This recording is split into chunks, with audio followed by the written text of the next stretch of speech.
Hi friends, welcome to my channel. మీకు ఒకటి చూపిస్తాను, చూసేయండి. డ్రాగన్ ఫ్రూట్ పువ్వు అయితే వచ్చింది. ఈ మొక్కలు తీసుకొని 2 years అయితే అవుతుంది. అమెజాన్ లో తీసుకున్నాను 3 కలర్స్. ఇక్కడైతే 2 కలర్స్ చెట్లు ఉన్నాయి. ఇందులో ఏ కలర్ చెట్టు ఏదో మనకు తెలియదు. ఈ ఒక చెట్టుకే కొంచెం జుగాడ గట్టిగా వేసి పెట్టాను, వస్తుందో రాదో డౌట్ మీద. దీన్ని సడన్ గా చూడగానే చాలా ఆనందం వేసింది. మనం వేసే చెట్టుకి డ్రాగన్ ఫ్రూట్ వస్తుంది అని. ఇప్పుడైతే నైట్ కి చూద్దాం, పువ్వు మొత్తం విడుస్తుంది. చూడడానికి అయితే భలేగా ఉంది. నా సెల్ అయితే ఓల్డ్ అయిపోయింది, అందుకే క్లారిటీ లేదు. మార్నింగ్ ఎలాగొస్తుందో చూద్దాం ఒకసారి. తెల్లవారు వచ్చి చూడగానే నైట్ మీద పగలే బాగా కనబడుతుంది. నా సెల్ కింద నీ సౌండ్ ఏంటి అనుకుంటున్నారా? మా కోడి పిల్లలు చూపిస్తాను చూడండి. వీటిని తల్లి అయితే వదిలేసింది. నేను డోర్ తీయడం లేటు, నా వెనకతలు వచ్చి వీటికి బాగా సెద పురుగులు అలవాటు చేసాను. 18 గుడ్లకి ఈ 4 పిల్లలే చేసింది, మిగతా అన్ని వేస్ట్ అయిపోయి గుడ్లన్నీ. సరే, కోడి పిల్ల గురించి పక్కన ఎడితే మన డ్రాగన్ ఫ్రూట్ చూద్దామా.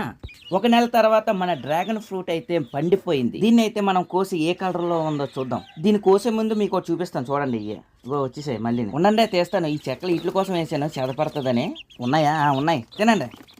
శుభ్రం కడుపు నిండా తినండి. అప్పటికి ఇప్పటికి కొంచెం ఎదిగినట్టు ఉన్నాయి కదా ఫ్రెండ్స్. సరేగానే ఇప్పుడు వెళ్ళి కాయను కోసి తినేద్దాం. అందమైన పువ్వు కాస్త ఎండిపోయి కాయ పొండయింది. దీని మీద మచ్చలు చూసారా? ఈ చీమల వల్ల వచ్చాయి. దీన్ని ఇప్పుడు కట్ చేద్దాం. ఇప్పుడైతే దీన్ని తినడానికి ఆకృతిగా ఆవేదనగా ఉన్నాను. కోసేద్దాం వెళ్ళి. దీని లోపల ఏ కలర్ ఉందో చూద్దాం. వావ్, పింక్ కలర్ వచ్చింది.